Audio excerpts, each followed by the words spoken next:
చాలా సందర్భాలలో మనం హెల్త్ ఇన్సూరెన్స్ గురించి వింటా ఉంటాం. టీవీ, మొబైల్, వార్తాపత్రికలు ఇలా అనేక సందర్భాలలో మనం హెల్త్ ఇన్సూరెన్స్ గురించి వింటా ఉంటాం గదా!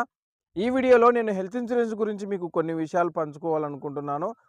హెల్త్ ఇన్సూరెన్సు మీకు మరియు మీ కుటుంబానికి భవిష్యత్తులో వచ్చేటువంటి ఎంత పెద్ద ఆహ్, అనారోగ్య పరిస్థితి వచ్చినా గూడా ఆస్పత్రిలో మీరు ఫ్రీగా ట్రీట్మెంట్ చూయించుకొని ఫ్రీగా ఇంటికి రావచ్చు. క్యాష్‌లెస్ క్లెయిమ్ మీరు ఎక్కడ డబ్బులు చెల్లించాల్సిన అవసరం లేదు. ఇంక్లూడింగ్ ఆ యొక్క టాబ్లెట్స్‌కి, మెడిసిన్‌కి గూడా మీరు కట్టాల్సిన అవసరం లేదు డబ్బులు. ఫ్రీగా చూయించుకొని ఫ్రీగా రావచ్చు.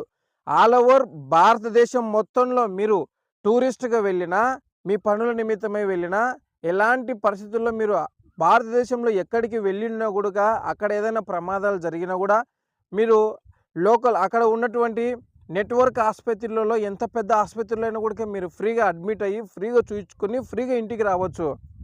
మీరు సంపాదించేటువంటి సంపాదన ఇలా ఆస్పత్రిలో పాలు కాకోకుండా భవిష్యత్తులో వచ్చేటువంటి అనారోగ్య పరిస్థితులను దృష్టిలో పెట్టుకొని ఇప్పుడే మీ కుటుంబం మొత్తానికి ఒక హెల్త్ ఇన్సూరెన్స్ తీసుకోండి. ఈ హెల్త్ ఇన్సూరెన్సు యాక్సిడెంటల్‌గా జరిగిన అంటే పాము కాటు, లేదా కుక్క కాటు, తేలు కాటు, లేదా వరదల వల్ల గానీ, పిడుగులు పడి గానీ, ఏదన్నా బిల్డింగ్ పడి గానీ, లేదా ఏదైనా జంతువు మన మీద అటాక్ చేసి గానీ, ఇలా ఎలాంటి సిట్యుయేషన్‌లో మనము ఎదుర్కొన్నా ఫ్రీగా ఆస్పత్రికి వెళ్ళి ఇలాంటి వాటికన్నిటికీ ఫ్రీగా ట్రీట్మెంట్ తీసుకోవచ్చు. అవయవాలు చెడిపోయినా, అవయవాల మార్పిడి ఎనీ రకంగా మీరు ఫ్రీగా ట్రీట్మెంట్ చేయించుకోవచ్చు. మీకు మీ కుటుంబం మొత్తానికి ఫ్రీ ట్రీట్మెంట్ వస్తుంది.